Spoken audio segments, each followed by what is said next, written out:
Hello and welcome to episode 19 of the Nerds at Large Gaming Podcast. I'm one of your hosts, Darby Hallman. I am Jeff Mayo. Jeff, we're getting up here in episodes, man. We are. Darby, yeah, we're getting close. I guess we've been doing this about 6 months. We're getting Really? pretty close. Wait, that can't be right. We're getting, When did we start?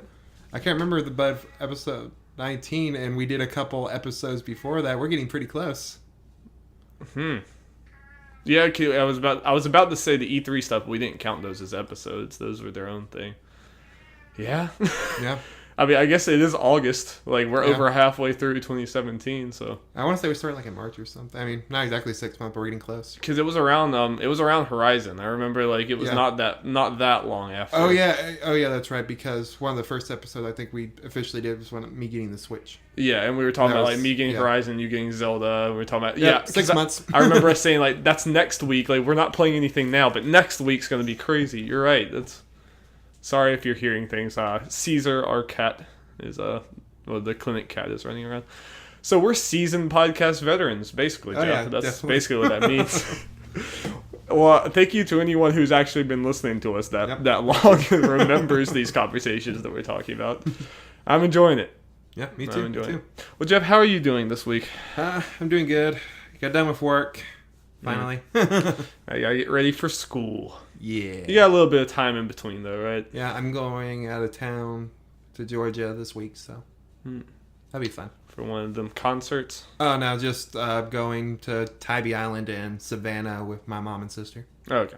I can't keep up with all your shows you're going to anymore. I don't have anything to figured- Proc Power, I don't think. There we go.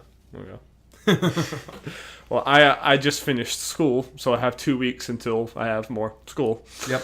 So I'm going to try to enjoy those, even though I've kind of injured my ribs, as you might have heard last week. Apparently, it's some fancy science name that I can't remember, but I'm having to take medicine for it. Sucks. Sleeping's hard. All I need to know is he's taking drugs. Taking all them Everything's okay. drugs. So, yeah, so hopefully I'll be able to play more games now. I really haven't. I played a little bit more Blood and Wine, Witcher. I played a lot of Overwatch. Getting that competitive rank up, but then like last time we played, got it way back down again. Okay, yeah, I haven't played anything this week. I've watched people play games when I'm sitting around tired. Watched. I mentioned before Team Fortress Star Wars played PlayerUnknown Battlegrounds. I've grown more interested in that, so I may actually consider getting that when it comes out on Xbox One. And watching them play some Persona 4, which has got to me wanting Persona 5 a lot more. I've been getting the Persona 5 itch. Like, I I feel like I want that kind of game in my life right now. I've been going through kind of a gaming rut where like the two games I've kind of been alternating between is Final Fantasy 12 and The Witcher. Mm-hmm. And I love both games. Like, I love them both, but just, like, right now, I kind of haven't been in the mood for either of them. And I've looked at my whole library of games, and I have games that I've been meaning to get to, but just nothing was really striking me.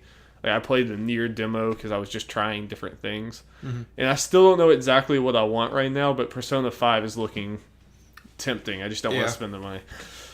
Yeah. You got a roommate who has it. I do. I could try to steal his. I don't know how often he's been playing it recently. I already got enough stuff, so for me getting Persona 5 personally, it might be like a Black Friday sale. I should wait. I have Final Fantasy 15 just sitting there unplayed. Yeah. I have Watch Dogs 2 that's barely been played. Yeah. I have so many games that I didn't even know I had that's in my library just because I got it Oh on yeah, sales. I remember we were looking for your things like, wait, I have this game? There's like the Banner Saga. I don't know. I hope I got that on the PlayStation Plus deal because I do not even remember buying that. But and not a single player game, but you remember you got Screen Sheet at some point. Yeah, well, that was literally 99 cents. Yeah. I do remember getting that because I just thought it might be dumb fun for us, and even if it's not, it was $1. So. I think it'll be $1 worth of dumb fun, at least. Well, Jeff, how'd you do on your goals this week? It should be obvious the way I talked. I completely failed. I'll run over them by them again. Finish Little Nightmares. Yeah, that won't take long. I need to try to finish that. Finish Splatoon single player. Nope. Watch Toy Story 3. Watch Castlevania. Oh, nope. So that's going to carry over the next week, and then probably the next week, so I'm going to be out of town all week. Jeff's just failing all over the board. Actually, I could play Splatoon 2 because I got a car ride. long cards, like That'd to be play fun. my Switch in the car. Yeah, so the single player especially. Yeah. So, okay, yeah, I'll probably do that at least. Yeah, I'm interested to see how you think about it, because I remember us looking at it and we liked how, I mean, it looks like it has some pretty cool like platforming stuff in there. It's not so just Splatoon 1. It was like they took what they learned in kind of doing different stuff with it, adding new obstacle type things and doing more with the ones they had in the first game. So you think it's going to tell a gripping story? Oh no! Like, what's the % chance that you're going to cry? 0. 0.1. Oh, okay. I'll give it a 5% chance. If one of those cat referee things end up dying, it's the only way. Oh yeah, the big fat cat. Yeah. Yeah. Especially his son. Judd. What's his son's name? I don't know. I just call him Rudd. Judd Jr. Maybe. I hope. I had 2 goals. My first one, which has been my goal for a while, is play Unfinished Swan. I literally clicked on it, but then I clicked out of it just because I haven't been in the mood. But I'm gonna do it eventually. But my other goal was to play a decent amount of Blood and Wine, which I did. I fought a vampire. She was very, very hard to fight. She was very annoying. She teleported all over the place, and I died 4 times. Which I'm not trying to brag because I'm bad at most video games, but with The Witcher, I very rarely die. It's just the game's not all that hard, but that's kind of just not the point. Yeah. But this boss battle actually was pretty hard. And did some other stuff. Blood and Wine, again, something straight out of a freaking fairy tale. That whole world, that whole expansion is so cool. And so. Yeah. Well, I'm about to ask you something before I start your gaming rut. You think you'll be in the mood for Uncharted Lost Legacy in 2 weeks? Yeah. Okay. And that part of my gaming rut is also just I'm counting down the days until that. That's one of those, everything's going to get set aside when that comes out, and I'm going to play it. And then a week after that, Mario plus Rabbids Kingdom Battle, which I now pre-ordered. I'm very interested to see what you think about that and maybe play around on yours if you're cool with that. Yeah, definitely. I want to at least play some rounds and just see how deep it feels and how good. Well, depending how long it gets into it, because the different account system on the Switch, you can easily make your own file. Yeah. So mess around with that a little bit. Yeah. Without screwing up mine. Yeah. If you can, yeah. Don't want to screw up your file. I will screw up your photo gallery, though. I will do that. I will take so many screenshots. Here's the thing, though. I know you guys say sometimes you do that for fun, but half the time you do it on accident. Yeah. Well, sometimes you do it on accident at first, and then it reminds you, oh, I could be doing this constantly. Yeah. And then you start doing it constantly. I think it's mainly Alex, though. It is mainly Alex, yeah. All right, Jeff. Well, let's get into the news. Yeah, we got a fair amount of news, especially for the time it is. We're not quite into the fall gaming. Admittedly, nothing here I would say is particularly big, but yeah, some solid stuff. Jeff, news jingle. Jingle, jingle, jingle, jangle. Thank you. Yes. Okay. Ready for the first thing, Darby? I am ready, Jeffrey. This comes from Alex Osborne from IGN. I hope you like Persona.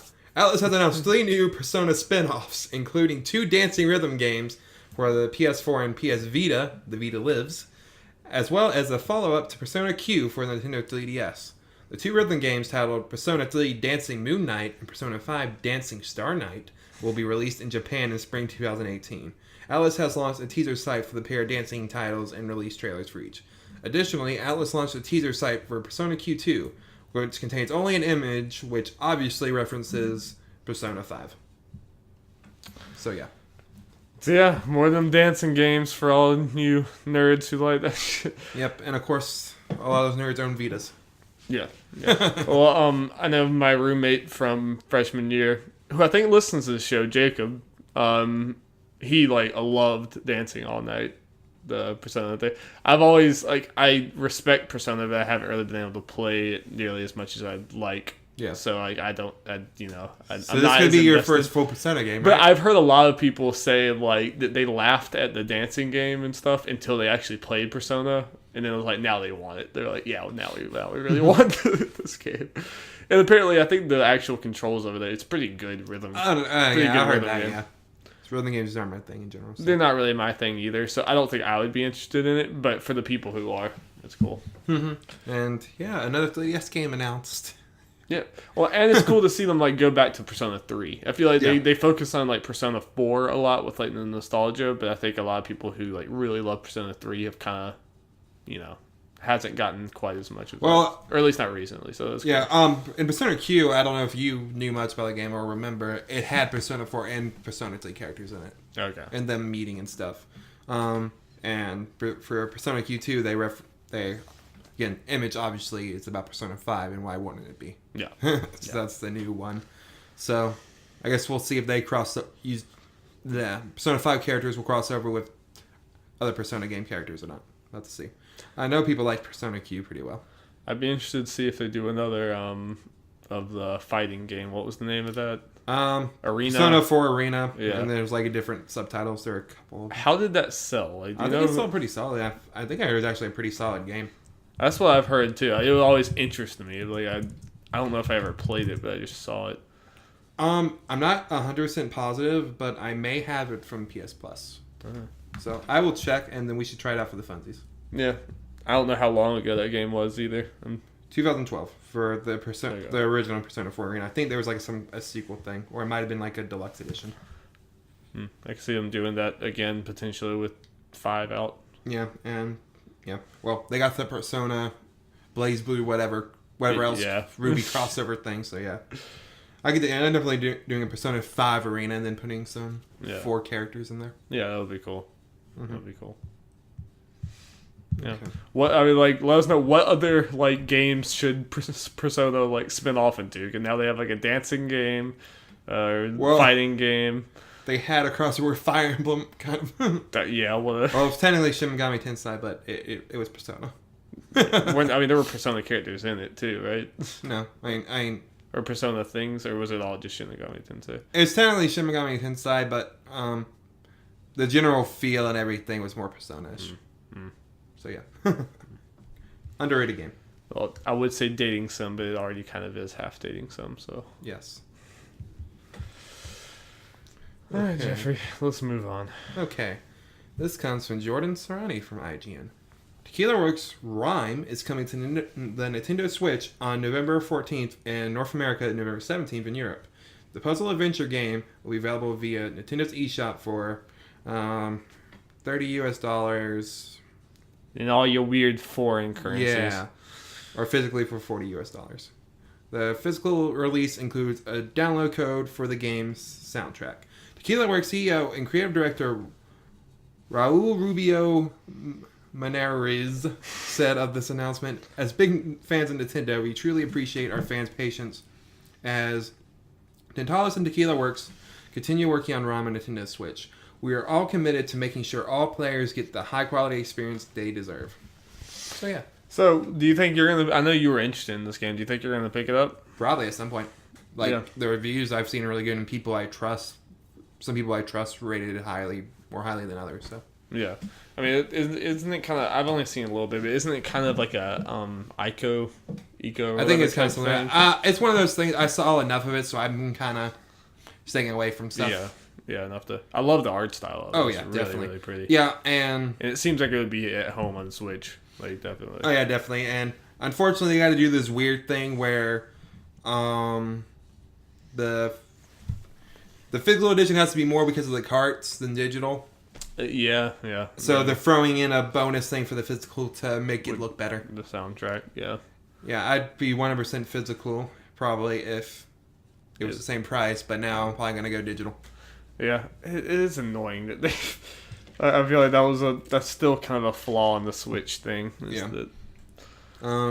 Also, I think their PR person or one of their PR people posted on NeoGAF and Fred talking about this saying, yeah, the reason it kind of took so long and they're trying their hardest to make sure, yes, it does run the exact same on the Switch as it does the PS4 and stuff. Like, that is their goal. Okay. And, yeah. The sounds of it they said they're doing that, so that makes me happy. And sorry to jump back, but this is something I should probably already know. But with the Switch, when you have physical versus digital, obviously with digital, the full game file is being stored on there. But when it's physical, is the actual file of the game stored in the card. Yeah, it's not like So, the PS4 where yeah. it has a download, Okay, so- which I like. Yeah, so having physical actually does save you room on the Switch. Oh, yes. Okay. So there is a reason to have physical. Like with Yes. PlayStation, really the only reason is to have the disc and feel like you have it. But like other than that, Well, it's yeah, pretty much. and just as I talked there. about before, in my case, it actually is cheaper for the most part. Yeah, and that. Yeah, Yeah. I'm just talking about Yeah. just the quality, of having that versus Yeah, I that. probably would have run out of room on my Switch already if I had to download Zelda and Mario Kart and Bomberman and all the other ones Yeah. I got in digital so far. Yeah. I wonder if Or physical. do they have like memory card type things? Oh, for yeah, this? I mean, So, yeah, you can do like, SD can cards, like, but yeah. But right now, most of the games I want to get digitally, are smaller games. This is probably going to be the biggest one I get digitally anytime soon, like Puyo Puyo's Nothing and stuff like So that. actually, you do have to spend more to get that though. But Yeah. Oh, well. yeah. It is what it is. Yep. And Maybe Nintendo will figure that out eventually. Yeah. So, yeah, I will look to get this and hopefully be able to talk about it. Cool. Also, what kind of helps this as far as the release date goes, you can arguably say it's a bad. I mean, I saw some people saying it's a bad release date because it's like, I don't know, a little over 2 weeks after Mario. Yeah, that November. But at the same time, there are no Switch games big of note. After Mario, I don't really know. Except maybe Xenoblade. Which Yeah. which could That's a niche I thing. just. I don't think they've said anything, but for some reason I just pegged that being like December, it being like late. Oh, yeah. Late. So, I think that's fine for it. I mean, And just it's kind of like to a point. Like I mean, I get like it could go either way. It could be a bad release window just because of everything else coming out, but it's also kind of different. I mean, it's like the smaller indie thing. The people that are interested in it are probably interested in it, and it's probably not really competing as much with like Call of Duty and Wolfenstein, all these other games because it's. And as far as I go, after Mario, the only two games I'm interested in at all other than Rhyme now is Xenoblade and Dot Hack, which they say 2017, but those are both games I wouldn't be surprised to get pushed back to 2018. So Yeah. there's not, for me, it's as good. There's not much around that. Yeah, especially for you. Yeah. Yeah. That could Even work. if I get it like a week or so late to finish Mario. This is one of those games I think might do the same no matter when it comes out. Just Yeah. depending. I mean, I guess it could get a big push if it came out in like a good, easy time, but at some point, What is a good easy time now? there is none. That's kind of the thing is that even what we thought used to be like, I would have historically said that now, like in August, would have been a good, easy time, but this month is packed. Oh yeah. I know you've been kind of been listening to them more lately, but Easy Allies for this week, they did a little thing where they went over the list of games for August and September. Yeah. They pretty much the whole podcast going over those games. I think they missed a couple. So, yeah. Yeah, well, I know Greg Miller's been talking about like that almost every game he's looking forward to right now is all coming out in August, and it's like this is supposed to be the like slow time. I mean, I legitimately have like at least 5 or 6 games I want in this month, and then a couple more next month. So, Yeah, but luckily, a lot of these games are smaller, yeah. so that helps. I think I'm pretty free with August besides Uncharted, but Yeah, and Life is Strange. Oh, that's this month? Yes. For some reason I thought that was later. When is that? Like the 25th or something. It's like maybe like a week or so after That's Uncharted. close to Uncharted, yeah. So yeah. I might be able to play that like while I'm playing Uncharted because I'm going to be playing Well, Uncharted. it's just gonna be the first episode, so you can download that. Okay. Especially if you're gonna get the season pass. Yeah, which I'm. Yeah, Yeah. I will. I'll be playing Uncharted with my sister, so I'll have to like play on her schedule too. So. Yeah. Okay. Yeah. Ready to move on, Darby? Yes, Jeff. Okay. This is, in a way, this is a follow up to a previous story. This comes from Hope Corrigan from IGN. The 2012 and 2015 survival horror games Resident Evil Revelations 1 and 2 are coming to the Nintendo Switch late this year. Capcom has announced that in addition to the re-release of Resident Evil Revelations on Xbox One and PlayStation 4 on August 29th, both Revelations and its sequel will also be coming to Nintendo Switch before the end of 2017. These revisions will see the iterations of the popular series running an increased frame rate at 1080p, as well as add improvements to animations and details within the games. And fans of the series will also be able to play the familiar raid mode with an added twist in the Ghost Ship Chaos. This version of the popular mode will see players being able to access more powerful weapons and upgrades, but have to deal with shaken up enemy placements for an additional challenge. I don't know what the last part means, but it sounds like it means something to people who have played these games. Probably. I don't know if I've played these games. I forget what I've played and what I haven't with Resident Evil. I don't really play much Resident Evil, so I know I have not played these. But I know people like these games. At least, I think especially one. I'm not sure about two. And put more things on the Switch. I mean, I wouldn't really care what they are. Just like put, like good games that, people... And like ports like this, like things that people are nostalgic about, you can just play on the go. You can do whatever you want. I mean, So people who didn't get the reason it's the follow-up to our previous story is because we talked about last week, because of this Ultimate Street Fighter 2, whatever they're calling it, sales. Capcom said they're going to put more games. Yeah, and these are the first two. What's interesting about this, I talked to my coworker about this. He said this announcement is one of those things that making him want the Switch more. Interesting, because he loved these games. I wouldn't have thought that this would be like a system seller, but I mean, I guess for people, if people, It's... I feel like there are a lot, like, even with as much as the Switch is selling and it continues to sell, I think part of the reason it continues to sell is there are an extraordinary amount of people who are on the fence. Yeah. I feel like online and the people I talk to, like, everyone is like, yeah, I don't have it, but, like, I kind of want to get it, and you're just kind of waiting for a reason and waiting for an excuse. Yeah, for everyone, there's one thing that just puts them over. Which, for me, will probably be Mario. I mean, it's just... I think for some people, these are ports, but you're going to play it differently because on a more powerful thing than you probably did, depending on what it's porting from. Like, obviously, Street Fighter 2 and this, like, I think at least Revelation 1, I think was originally a 3DS game. Yeah. It's more powerful, and again, it's portable, which is a big thing for people. And that's the biggest thing. I mean, like, we've talked about, and I think it will come back to bite them in sometimes, and sometimes it won't, but obviously the Switch is not nearly as powerful as, like, even the PlayStation 4 or any of these others, but the fact that, if it's, like, good enough, the fact that it's portable adds so much to it. Yeah. Because, like, if this was just a normal port to a Nintendo console that was just, like, a console or whatever, I don't feel like you would care that much. But the fact that you can take it anywhere you want, like, everyone keeps saying, me included, every time, like, when I'm playing Final Fantasy 12, I was like, I wish I had a Switch and I could take this on the go with me and just grind while I'm, like, waiting in line somewhere. I do this. And, it just, that portability adds such a huge factor. Going back to Ryan real quick, the reason why I'm waited to wanting to get on the Switch instead of going ahead and just get on the PS4 is because the portability. Yeah, and I Am Setsuna too. We're talking about that's a great game for that. Yeah.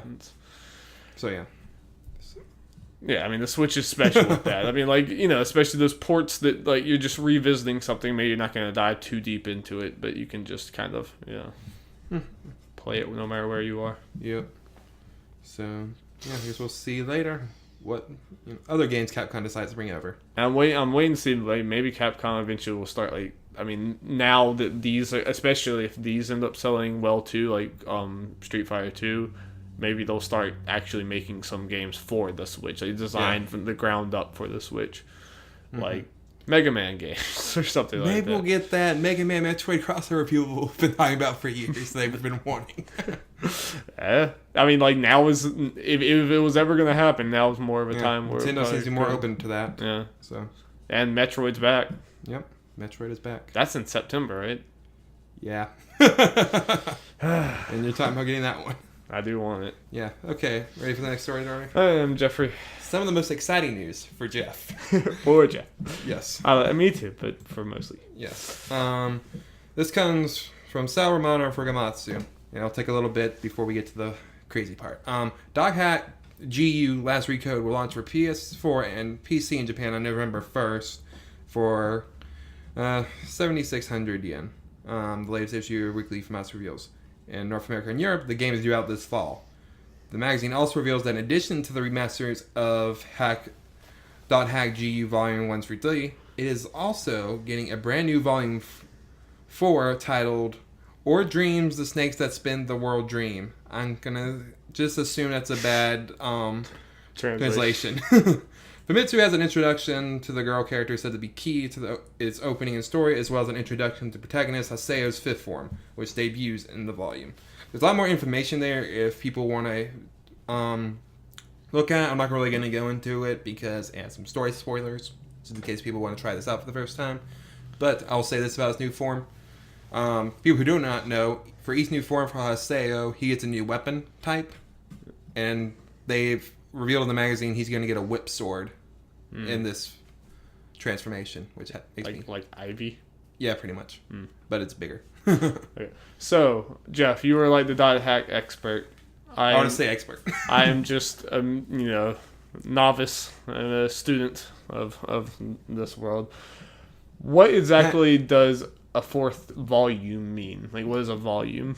A volume is a game. So it is like a full game? Yeah, I mean, you can assume just based off that, but we don't know, I guess, how long it is. I'm trying to keep my expectations in check. If it is like a full game to leave for others, yes. it seems kind of weird that, like, I mean, like, the new one's not being released on its own, right? It's part of all of this. Unless they do sometimes for these things on, like, the PSN store, they'll release them separately for a lesser price. They could do that, but as far as physically, yeah, it's only on this. I just don't know if I've ever heard, like, a new game being released in a collection like that. Like, this is all, like, the collection has a title, right? Like, the whole collection is... Oh, yeah, Doc Hat GU Last Recode. Yeah, Last Recode, yeah. So that's strange to me, but like, so I hope it's true. I hope it really is a full new game, like you said. That would be like maybe. I mean, they're doing a new form, a whole new story, and everything. So it's at least something substantial. I guess the whole thing is it enough for what's considered a full game in this series? Even if it's not, even if it's more of like a shorter type thing or something, it's new dot hack, which you probably never thought you were gonna be getting. Yeah, again, that's 4 games. And it's $50. Yeah. It's already on Amazon for pre-order. It's like, this is a no-brainer for me and anyone who's into this series. I'll be interested to see if this gets out to anyone who wasn't already a dot hack fan. And not that it necessarily needs to. I mean, this is almost kind of more of like a love letter to the people who did like it. I'm just interested to see if they can. I don't know how you would market this to get to people who, outside of the fan base, but I guess props to them guy. Bandai Namco for making maybe a whole other game for this collection. Like, that's coming out of nowhere. I mean, they didn't have to do that. Yeah, this the collection would surprise enough, but the fact we're getting a whole new story, even if it's maybe not be the length of a full game, is surprising and nice. Yeah, because that probably took just as much time as it did to remaster all 3 of the other games. It takes a lot more time to make a new game. I mean, yeah. So this was obviously like something they were probably, even if it's short, they were putting time into this. Yeah, and screens look awesome so far from what I've seen. And just seeing screens from the previous games, it's one of those things, like, the graphics for this game hold up pretty well considering. Yeah. I still hold to that. So yeah, I'm very excited for this. And so North America, it is due this fall. We just don't know when. Yeah, we just don't know when. So, but it wouldn't be the most surprising thing if it was delayed. So, you might not know, but like, how did the dot hack games sell back then? Like, back when they came out? Like, do you know? Like, we were kids, obviously. We didn't really know deep about all this stuff. I just, like, you're the only person I've ever heard about dot hack from. So I don't know if it was kind of more of a niche thing or if it was. Let's see. I'm not sure. Blah blah blah blah. I'm honest. I'm not gonna try to look for this too hard now. I'm not sure. Yeah, I'm throwing random curveballs at you, Jeff. I'm sorry. Yeah. Okay, well, it obviously sold decently well if we're getting this. If we're getting this, yeah, it must have sold well enough. But yep. Okay. I'm excited for you, Jeffrey. Yep. Now, Darby, we're gonna stay in JRPG land. Let's do it. I like that line. Okay. This comes from Kevin Knezovic from GameSpot. I'm sorry, Kevin. The newest installment in the Dragon Quest series, Dragon Quest XI, Echoes of an Elusive Age, made its long-awaited debut in Japan last week.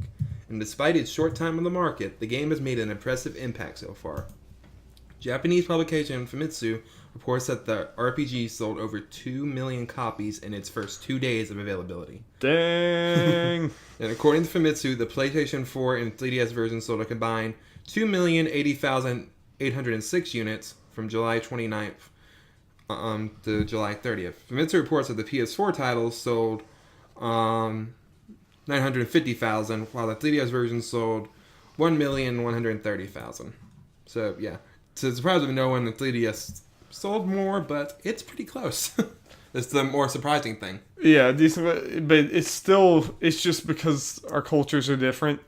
Like, it's weird for us to, like, think about there's a PS4 version and a 3DS version, and the 3DS, like, sells over 1 million, and PS4 is still 900,000. It's just over here, those numbers would be so far the other direction.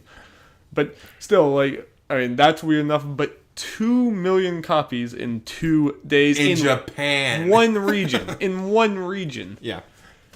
Like, I mean, I think Horizon, after like 2 months, had gotten to 3 million worldwide, and we were like, yeah, that was really good. Good job, Horizon. Yeah. 2 million, 2 days, one region. Iron, you could say part of it is, yes, on 2 different platforms, so, and they're different. Yeah. So people got both, especially since there was that bundle. I guess depending how they... The bundle probably did help these numbers, I'm sure. But still, I mean... Still, someone had to be willing to buy both versions. Those are still sales. You still sold that. It's just crazy. Like, it's so crazy to me how big that series is over there. Even compared to here, especially when it's still it's still like a turn-based like RPG and stuff, and that type of stuff, especially like in America, where that's all my frame of reference. Like, people still buy those games, they still make those games, but a third person, turn-based RPG would never be top selling game. Yeah. Or sell 2 million units in 2 days over here. That would never happen in a million years. It's a lot more of a niche thing. It's just so crazy how different we are. Yeah. So yeah, this is obviously a very good thing, and just reading impressions from people who import it, the impression really good. Day 1, Darby. Day 1. Whenever it comes out next year. I mean, I am very interested to see. I don't think, I want to see how it's going to sell in America. It's obviously not going to sell anything like this, but I'm interested to see if it sells well. Yeah. What's interesting about this is, and I guess not really a surprise, I'm sure they said it, but it's nice to see, I guess, people on NeoGAF kind of say it. The stories for both games are pretty much the same. Dialogue is pretty much the same, but, the different art styles and stuff. You mean between the 3DS and PS4? Okay. Yeah, sorry. Okay. So, yeah. So, you're not really missing out on any story things when it sounds like picking one version over the other. Does the PS4 one look a lot better, or does it... Yeah, it's completely different style. Because, the 3DS does not look good. I mean, I like the 3DS, but, it's hard to get... I can show you the differences after we're done if you want to. Okay. Just show the difference. But they're doing a cool thing with the 3DS one to where there are 2 different styles with 3D models that aren't the ones from the PS4, but makes sense for the 3DS. And then normal, pixelated, old school Dragon Quest style. I think you start out having both on each screen, and then at some point you choose which one you want. Okay. Yeah, I think you can switch between them. Yeah. So, based on my understanding. So that's cool. Will you be getting this on PS4? Oh, yeah. Yeah. Well, there's also that Switch version, so I need to hear more about that, I guess. But you'd have to wait for that, right? Maybe. We don't know, because we're not getting it till next year. They could do Switch. We get the Switch version at the same time. We just don't know yet. But if that's the case, Switch, probably. Yeah, unless I hear it does not run good on it. Yeah.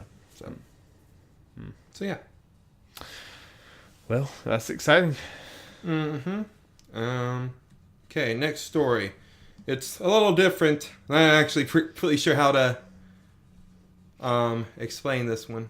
We don't spend too much time on it. Yeah. This is so pretty much the short version of this, Kojima Productions showed a video that shows the advanced lighting and fog system that's been developed for Death Stranding using the Decima engine in Horizon Zero Dawn. It's a 15-second clip of one shot that doesn't move. And same area as the trailers. With the weird baby that rolled, that floated down the weird cellar in the... Oh, by the way, I forgot. Kojima. This comes from Alex Osborne from IGN. Yeah. Not too much to say. It's just more this is once again, it's kind of showing us this game's not really a game yet. It's so far away. But, I mean, the shot looked cool. I mean, there's not too much about it. It's very clear to me. It's, very obvious that it's in the Horizon engine. Yeah. Especially, I played Horizon for, a long time and beat the game. It looks like it could be in Horizon. I mean, the setting looks different or whatever, but just the textures and everything, it looks like Horizon. Mm-hmm. I'm sure... when you see the game in action, it's not going to, it's going to have its own identity. But it was very clear, they're using that engine. Good engine. I mean, I'm not saying that's a bad thing at all. I can't wait to see this on the PS5. Yeah. Just kidding. Maybe. When we I don't have know. like weird like cyborg stuff in their brains, but by the time it comes out, kids Yep. gonna be like 20, 25. This and Last of Us 2, I'm gonna say are probably gonna be the swan songs of the PS4. Kind of like Last of Us was for the but PS3. I didn't verify this at all, but I saw the rumors that like Last of Us 2 is not even really in development right now. That it's like barely in development. Like this is not fact at all. This is a dream. This is literally just something like a few hours ago. I saw like a headline that did, in passing, that it said something about Last of Us not that far along. So both of these games are probably just very far away. Yeah. So I predict 2019 at the absolute earliest. By 2019, I mean late. I guess one thing's interesting. We have time. Like we don't have to go too far into it. But do you think that this might not count because it's just a tiny 15-second thing, but it might. It's up to you. Do you think they're showing too much of Death Stranding too early? Kinda. I'm a little conflicted about that. I mean, yeah, I said in the beginning, yeah, maybe they are, but they haven't really shown anything. This is just a 15-second thing. It's whatever. But I guess it could get people's hopes up that it's farther along, or they're going to start showing more soon, or I don't know. Yeah, it's weird. I mean, I think this is kind of a unique situation just because of the whole Kojima thing that happened. So everyone wanted to see what he was working on because there was so much confusion with him and Konami and all the like stuff or whatever. So it kind of made sense to be like, hey, all that's behind us. We're doing this. Yeah, I think honestly, it was up to me what that would happen. They did the same. They do what they did at E3 last year. Kojima coming out, they show the trailer, saying PS4 exclusive, blah, blah, blah, blah, blah. No. Show little things like that. And then nothing. Not show that second trailer. Yeah. That was unnecessary. I think so too. And especially like if you're going to show that trailer, maybe show that trailer this past E3 or something. Yeah. Like give it some time in between there. But showing two trailers back to back, like boom, boom, made other people think that, yeah, it might be further along. I'm not that invested into it, so I was looking at it realistically. I'm like, no, this game is not. Like, but when that first trailer came out, he didn't even have a team, really. Yeah. Like, they didn't even have a studio, hardly.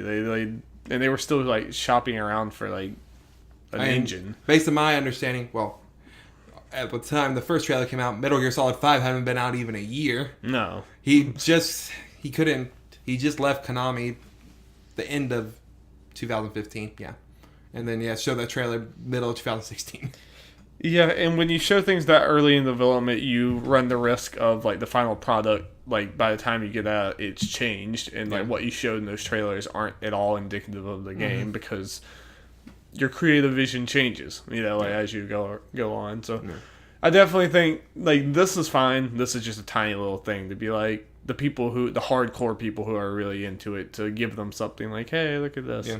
But as far as, like, big presence at, like, PAX and all these other things, like, I think they need to stay away for a long time. Them and Naughty Dog, go away. Yeah. Well, not Naughty Dog showing off Lost Legacy, but Last of Us 2. Yeah. Stay away. But everyone wants to play your games. You don't have to sell it to us. Just like, Okay. You ready for the next story, Darby? Yes. Okay, this is a quick little thing to let people know this is a thing. This comes from Oscar Diaz from GameSpot. Ubisoft's popular open-world shooter Ghost Recon Wildlands now has a free trial on PS4 and Xbox One. The demo allows you to play up to 5 hours of the game, so if you are on the fence about buying, now might be the time to dive in and give it a go. The trial is available worldwide for free on consoles, though it seems PC players will not get a similar demo. No trial can currently be found on Steam or Uplay. That's cool. Yeah. Very cool thing for them to do. Mm-hmm. And I think that their William Outlaw is enjoying Ghost Recon's quite a lot. Who? Hey, I don't know, some dude. Like, I think you met him, maybe. I don't know. I heard some dude that really needs to be on a podcast. Yeah. Like, I heard he wanted a milkshake one time. Did he? Yeah. Interesting. Sounds stupid. I think you met Greg Miller, too. Yeah. Lame. Dang it, Greg. Come back, Will. Come back to us. Come back home.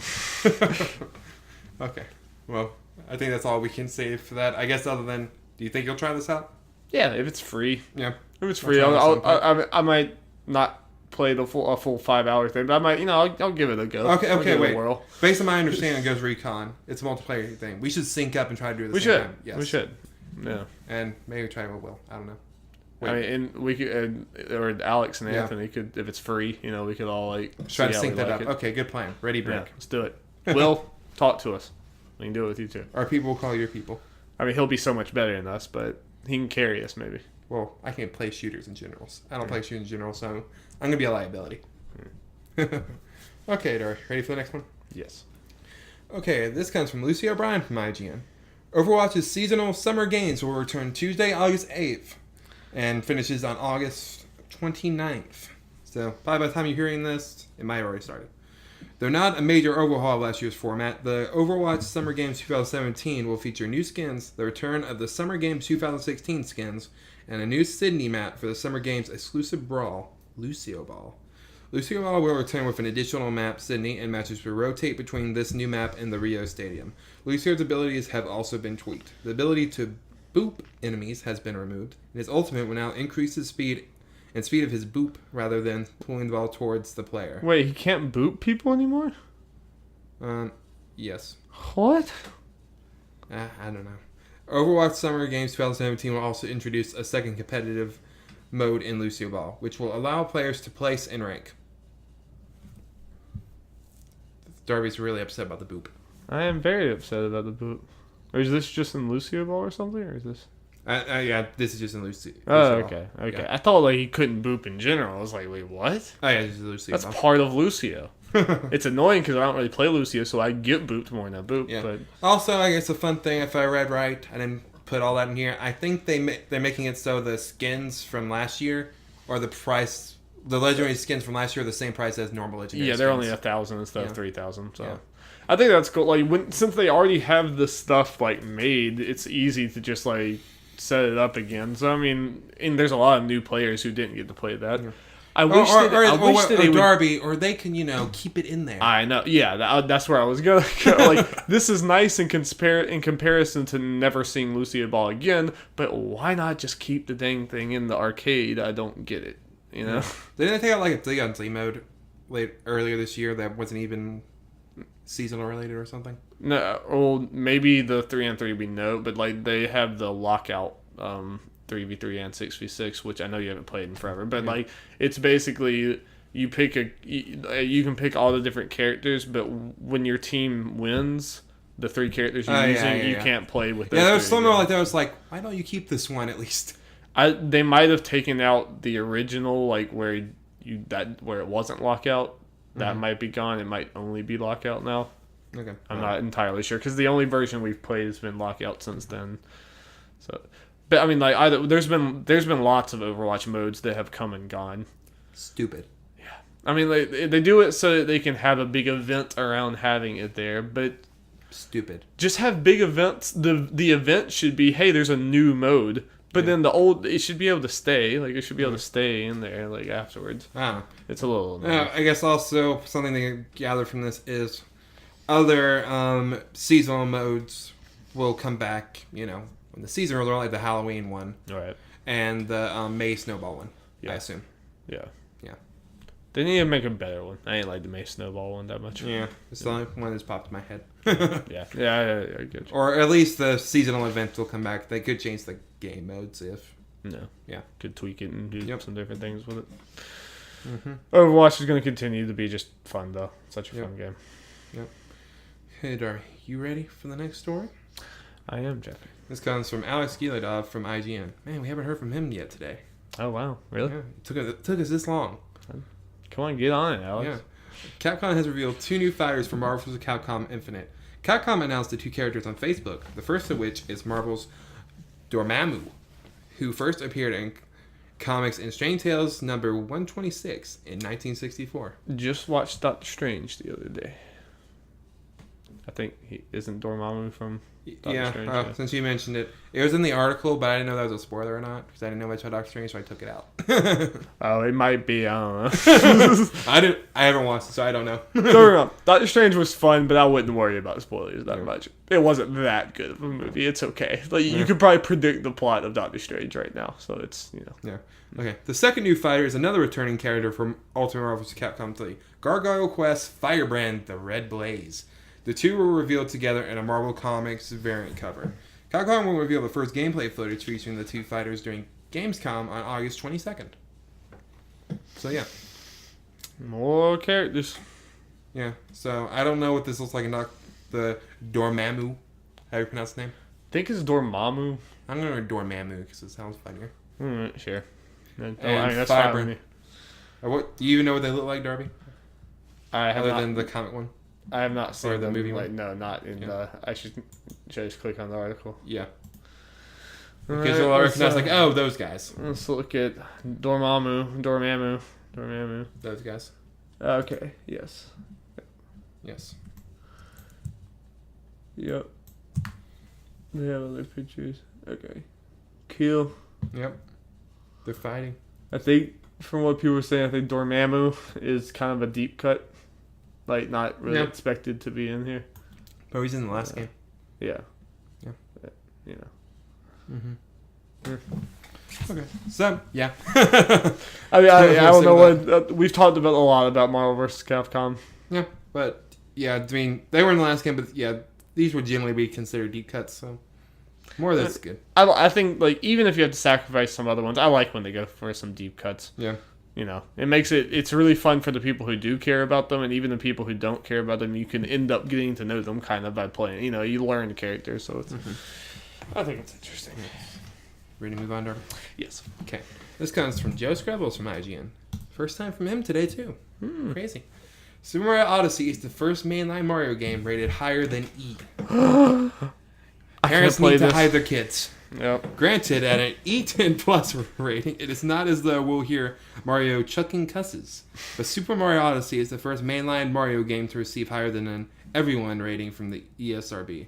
As spotted by Go Nintendo, Mario's next outing now has a listed rating. However, the ESRB hasn't yet published its detailed rundown of reasons for the game's rating, so we don't know what's going to freak out the under 10s. While some Mario spin-offs have reached higher, every Mario platformer until now has been rated E. According to ESRB's rating guide, an E10 Plus is likely to contain more cartoon, fantasy, or mild violence, mild language, and or minimal suggestive themes than your Garden Variety E. Maybe Mario's newfound ability to possess and destroy those in his way was deemed just a tiny bit too much. We'll likely find out a few weeks prior to the game's release on Nintendo Switch this October 27th. So Mario has a gambling problem, a drug problem, alcohol problem. He's out there murdering people, possessing people. Yes. Making them do his bidding. So yeah, this is gonna be a dark Mario. No, it's probably gonna be nothing. Like somebody said, like I think the like levels between the ratings are so just like negligible that some people have said like it might just be because the people look realistic. Yeah. And that might be it. But I do like the idea of Mario taking a very dark turn. Now, if it was rated T, that I'd be like, oh, what's going on here? You'd be like, okay. Yeah, I don't think this is really much news. It's just kind of funny to think about Mario being inappropriate. Mm-hmm. Yeah. Excited for the game. It's going to be great. Okay. Yeah, while you read the next story, I'm going to go get the cat. He is meowing, and I want... Okay. Well, finally, Jonathan Dornbush appears from IGN. Next one. Despite an accidental pre-order retail listing last month, Nintendo has announced that the Super NES Classic Edition will officially be available for pre-order later in August. In a Facebook post, Nintendo said the company can confirm that it will be made available for pre-order by various retailers later this month.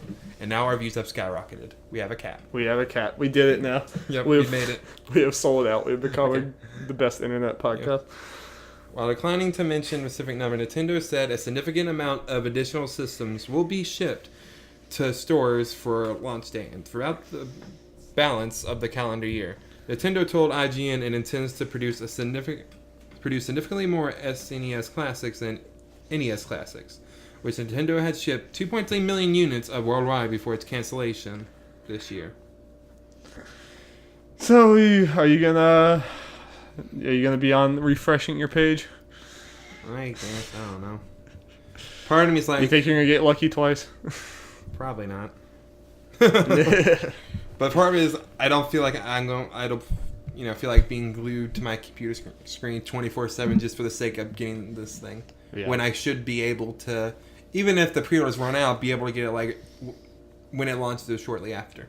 Yeah. It's stupid. But we've talked enough about that. Figured you're gonna put this in here to let people know. Yeah. Hey, it's happening later this month. Be ready, Olivia. Be ready. I'd love to see it. I got you, girl. I'm not even gonna bother. Just don't have time for that. You have time for that, Caesar? Yeah. Okay, you ready for the last news story? I am. Okay. Normally this would be where the That's Awesome news of the week is, but this time we have the WTF news of the week. It's deserved. Okay, so for people who don't know, Splatoon 2, well, it's out, and they have something called Splatfest, where you have 2 different categories, and people vote who they want best, and join that team, and fight against each other to see who's best. Like, best Pokemon, best SpongeBob character. Cats versus dogs. Best waifu. Variety of things. And who is the best waifu? That is the ultimate question here. They chose wrong. Callie's better than Marie, okay? I said it. Okay. Controversial opinions going on here. Okay, but... Shaking up the fan base. We may have mentioned it last week, but the first official Splatfest for Splatoon 2 is ketchup versus mayo. Like, okay, well, that's just going to be a picture there, and you just choose your team, and that's it, right? Maybe some shirts. Yeah. I got my ketchup shirt. They're not going to do anything too crazy with that, right, Jeff? No. Yeah, Caesar's freaking out, man. He still knows how to handle his information. But, what they decided to do is change the color of the ink that you squirt to match what thing you chose. So... Okay, ketchup team's gonna be red. Yeah, that's harmless, right? It's just colors. And mayo's gonna be white. Yeah, no problems. White ink and red ink. Yeah. So a lot of people always wondered why is a red an ink color, but the obvious answer is blood. No, and I always thought it was obvious. And me and Jeff talked about this with the first Splatoon. We're like, okay, I don't even know how we got to talking about that, but we were saying that. Obviously, they didn't do red ink because it looks like blood, and white ink because it looks like something else. Use your imagination. And I thought, of course not. Well, apparently they just don't care anymore because they did them both at once. Yep, a one-time thing. It looks disgusting. And especially since the mayonnaise has like a texture to it. It kind of has this weird darker tinge to make it look more like mayonnaise. And just the thought...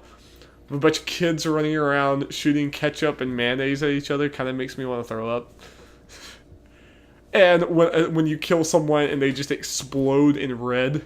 I can finally live my lifelong dream of being a ketchup squid. It was a pretty bad idea. Yeah. But I mean, it might be what they were going for. They might have wanted it to just be gross. Yeah, maybe. So... It got us talking about it, I guess. Yep, if you haven't seen it, please go watch some gameplay match of it because give me one pretty second. freaking gross. I'm gonna check something to put out there. I have cat hair all over me now. Okay, so it'll be over by the time you hear this. I forgot the Splatfest started last night. Well, it was last night. Most people listening probably don't have a Switch anyway. But even though it's over, go look at gameplay. Go look at some matches. Okay, it isn't over. It's 24 hours, so we can still play it. So, we might do that later. Who knows? Right. Yeah. Okay. So that's probably enough. That's enough for that. I think so. So that is all the news, Darby. All the news. We have a main topic this week. We're not cutting you short this time. We have time to talk. We have all the time in the world. Yep. We can go forever. Yep. But we're not going to. Yep. All right, Jeff. What is our main topic? I think you're leading us this time. Yep, and I'm going to do an awful job. I just know it. Okay, so... Jeff, no, you're not. Okay. Not with that. Okay, so... A couple weeks ago, we did a main topic on Kingdom Hearts 3 where Darby asked me questions about things and how I felt. It's going to be reversed this time where I ask him questions about a topic, mainly. How the turntables. Since he knows more about this, or has more feelings about it, probably. Yeah. Okay, so pretty much set us all up. Take-Two CEO Strauss Zelnick did a little interview thing with Christopher Dean from GameIndustry.biz. Since talking about the whole thing with Take-Two. And if people don't know, Rockstar is a part of Take-Two. Which would be weird to think about. You think Rockstar would be... Rockstar's bigger than you feel like. Yeah, it is weird. So, it's this long, drawn-out thing, just talking about the whole thing with business. You know, a lot of business stuff, which is interesting. Yeah. But we're going to focus on pretty much one main part of it. Yeah.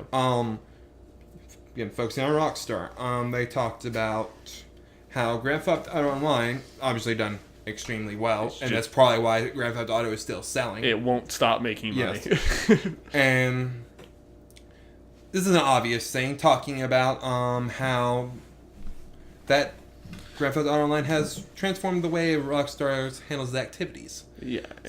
And going into the future. Yes. Yeah. And for people who don't know, if you're listening to this, you do know, Red Dead Redemption 2 is supposed to be coming out early next year. Yeah. And they've already said there's going to be an online portion. So, yeah. And we already, of course, we knew there was going, I mean, there's no way after online, there's no way it wasn't going to have something. But, like, the fact that they actually directly said, yeah, this is changing how we do business going forward, it makes you think, like, okay, well, this is, it just kind of makes it more serious, or makes it seem like it could be more of a thing than even what GTA Online was. Yeah. So, Darby, I guess, was the main thing to go after. It's like, how does it make you feel, I guess, about Red Dead Redemption 2? Or do you worry the single player, which I know is why you want the game, will be considered more of an afterthought? Yeah, me personally, I mean, this is one of those things that, like, I'm going to express my concerns, but I'm not saying, like, there's a path to do this where it's not, I do like it, it's not bad, but it does concern me a little bit when, like, this is a game, and I think maybe with Red Dead, different people might play it for different things, because, like, I've never really cared about GTA's story that much. GTA was more just about driving cars and blowing up stuff and doing fun things in a sandbox. You can play Red Dead the same way, and it is fun to do all that, but I actually really got invested in Red Dead Redemption's story, and, like, I loved it as, like, a single-player experience that I was going through John Marston's tale, like, this giant epic story. So, since this is a game that resonates with me from a story perspective, it does kind of worry me to hear, like, them talk about going forward that GTA Online made them so much money. So, like, it would be stupid for them not to pursue that with Red Dead. And I do worry if they, like, spend too much focus on that it's going to lessen the amount of detail in the story mode, or that we'll just get less content there in general. And there's also, I don't think this will happen, but there's a chance that they might be intermingled. Yeah. That would kind of be a big step, like, different step, like, divergent step from GTA Online, but it's possible. You know. A thought I just had, which could be a negative, depending on how they do it, is to make them be able to do more stuff online, they inflate the in-game world to where there's so much empty space or so much stuff that doesn't need to be there for the story's sake. Yeah, just so that they can, like, exist in the same... Yeah, so they can exist in the online mode. Yeah. I would hope not. I don't think I'm alone in saying I don't play Red Dead for the online thing. Yeah. And Red Dead's huge, but Red Dead's not as big as GTA, and I kind of want Red Dead to kind of stay what it is to a point. Yeah. You know what I mean? Like, to stay more of that single-player story experience. Yeah, it's the whole thing, but I guess it's a little more understandable in this case since Rockstar has been very successful with online in their games. Well, at least with Grand Theft Auto 5, but yeah. Not every game needs both a single-player and online thing. And I don't want them to force online into a different game just because it worked so well in this game. Yeah. If it doesn't fit. Which, I mean, the games are similar. Like, it's still the sandbox thing, just different settings. But they're also different in a lot of ways, too. Mm-hmm. I do think, I mean, there's a way. GTA Online, I think, is fun if you have friends and stuff. But, I mean, like, I only dabbled in it a little bit. But that's kind of a whole ecosystem that me and you aren't even remotely involved in. But it's huge. Nope. It's gigantic. I hope that they're going to do Red Dead Online, but I hope they find a way to get people like me who are maybe hesitant or like worried that it's going to take up too much there. I hope they find a way to tell stories in that or have something interesting and new in there, because I think a lot of my friends are going to have this game. So if this is something that speaks to me or whatever, and like me and Anthony and a few other people could go on this cool like adventure with all of our horses. They were all on horses doing all this like Wild West shenanigans. That could be a lot of fun. Yeah.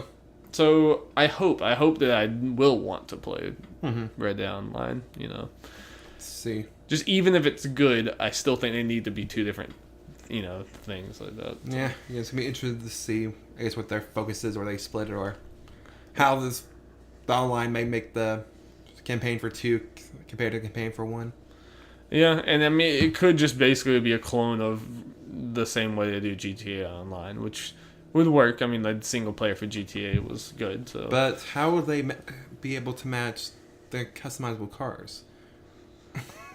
Customizable horses? I said that thought. It's like, it's a lot harder to customize horses and have a monster use microtransactions for that. I'm going to trade out my horse's legs for some robot legs. Yep. Yep. Bear legs.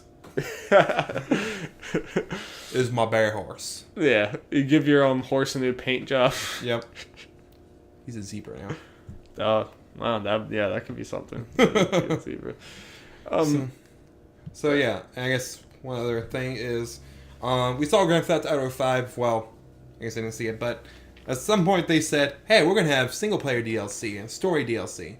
Right. And then at some point, like, nah. It just kind of never happened because the online got so popular. Do you?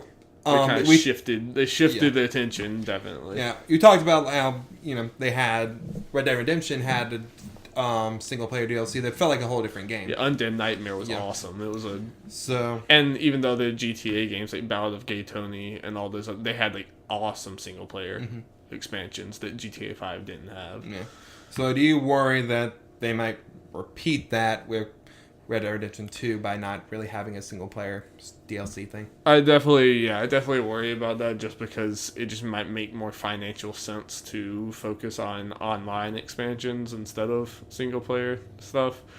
The only thing that maybe makes me feel better about going into Red Dead is that they have the hindsight to know what happened with GTA 5. Like, GTA 5, they even said they were going to do single-player expansions. It just never happened. Yeah. Because I think that things just shifted as they were doing it. So maybe going into Red Dead, they already know, okay, maybe we should already set aside some people and time to work on the single-player thing to make sure we get it this time. Yeah. Or straight up say, hey, we're not doing it, or just never mention it. Or, yeah, and that's the other side of it. There's kind of two different ways. Yeah, the problem with Grand Theft Auto 5 was the fact they said it was coming. Which it just never did. Yeah, it made it a lot worse. I would worry about that because I think just Rockstar is so good at using DLC to tell different stories.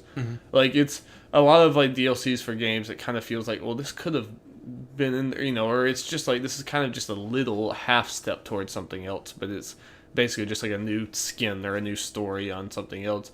But Undead Nightmare again was you understood why that was a separate thing, because it was fleshed out and huge, especially for its time. Well, yeah, and especially from my understanding of it, there's no way that could take place in the same world. No, well, it's literally, it's the same map and stuff, but everyone's zombies and everyone's everything changes with that. That stuff's cool. Yeah, it's really cool. So I worry about that, and I'd be interested to see what other people think about this. But there's also, there are so many people out there who play GTA Online every day, and those same people might trade over to Red Dead. So, I might just... Yeah, they're gonna go with what people want, what the most people want. I'm sure. Here's the thing, and I guess this hobby, the people like we listen to, the people who we see on the gaming forums, are the kind that are more into the single player for this. The ones who a lot of them do play like Grand Theft Auto Online, but not as many, and people aren't as in love with it as a lot of other people are. So yeah, we might be hearing a lot more people complaining about this potentially, but yeah. And that's one of the biggest things where I feel like there is kind of a divide between the gaming media people and some gamers. The casual people or the normal people. And part of it is like gaming media, they constantly have to like keep playing new things so that they can be up to date on everything they're talking about. So they're not playing online for a game that came out in 2013 as much, so it's... Well, and even people who are in the gaming media like us and people on NeoGaf and all these people who watch all these media people are the ones who jump to game a lot more. Yeah. So even there's a divide between people who follow the gaming media heavily and everyone else. Right. So there might be a lot of people, if you look at this stuff, not more excited potentially for Red Dead Redemption. Well, I might be in the minority with being worried. That might excite other people where it worries me. Yeah, it might be this. You might be in the loud minority. Yeah. And I mean, like, at the end of the day, I kind of have no doubt that even if they put more energy towards Red Dead Online and maybe the single player is not quite as long or big or something as I was expecting, I kind of have no doubt that it's going to be good. Mm-hmm. I mean, like, just Rockstar generally doesn't make bad or poorly designed games. So I'm sure Red Dead's going to be good. Like, I really don't think we have to worry about that. It's just, I don't want them to get to the point and even going past Red Dead where it's like, well, we're just going to keep doing microtransactions on everything because it worked so well for GTA Online. There's just a line there. Like, there's a balance you have to walk. And could end up, that balance could end up being definitely going to be interesting. Yeah. But just also see when this actually ends up coming out, and we hear when we'll hear more information. They just said early 2018 now, right? I think that was it early or spring? It was either early or spring, I think. One of those. Watch. We talked about it before. It will come out the same time as Dragon Quest 11. That was usually time for the podcast for us. We both talk about it. Well, we're both talking about two completely different games. Yes. Be great. Either way, I'm stoked though for Red Dead. I'm interested to see what story they tell. I'm neutral. It looks gorgeous. That little like set piece trailer thing they did looked awesome. I'm interested to see the main character because John Marston was such a great character, but I think this is going to be like a completely new thing. I mean, like, we don't know much about it, but I think I saw people talk about it could have been a prequel. I don't know anything about the story, so the way they did the silhouettes. Maybe people think it was a prequel or something. Well, and also there was like that line of like 7 different people. Yeah, that's what I mean. You could be playing as different people potentially. Yeah. And I know nothing about the story, so don't take anything I say seriously. I mean, it's been years for me anyway, and I haven't really heard much from Rockstar about like the details of the game. I've really just seen. Like, I think what I'm talking about is just people theorizing based on the images and everything. So we'll see. Maybe. All right, Jeff. Yeah. Well, I think that does us for Red Dead. Mm-hmm. Jeff, what are your goals for this week? They mentioned earlier, the goals I filled on last week. Remind us what those are. Okay, finish Splatoon 2 story mode. I'm like halfway through that, so again, mentioned earlier, I can play it in the car on my trip, so I should be able to do that no problem. Little Nightmares, finish that. I was able to do that because it's a 3-hour game. I'm at least an hour or so into it, so it's not going to be long, even if I am going away for most of the week. And then, not necessarily gaming related, but Toy Story 3, kind of related to Kingdom Hearts. It's a life goal. Yeah. It's just a life goal. And Castlevania on Netflix, still need to watch. Which is... Thing is, all this stuff isn't... None of these are really big goals. Yeah, but it's just hard to get motivated. Yeah. I kind of have a cop-out goal, but I think I'm going to add like a second one. My cop-out goal was just to get out of my gaming slump, to find something that I can like sink into right now that I feel like I'm in the mood for. I feel like I'm just kind of like fishing around. I'm dabbling in a bunch of things, but I'm kind of feel like not getting completely satisfied. Mm-hmm. But another thing, I've been kind of interested in maybe, and we're gonna have to see how well I can get the hang of it with how late I am in the game. I was so close to being done with Fire Emblem Conquest. I was like so close to the end, and I stopped for some reason. I feel like I want to just push through and finish it, but it's been like over a year, I think, since I played it or something like that. Yeah. And I'm near the end of the game, and that's a hard game. So we'll see if I can get the mechanics back. You know, like I'll have to relearn what I'm doing that late into the game. So we'll see. Yeah, I'm kind of interested. On the same thing. I just want to push through. I just want to punch it. And because that game's fantastic. Yeah. I didn't stop it because it's bad. I loved it. It's just one of those things that happen. It's so long that, you know. Kind of same thing with me and Birthright, but I don't know if I'll ever. I don't know. Get back to it.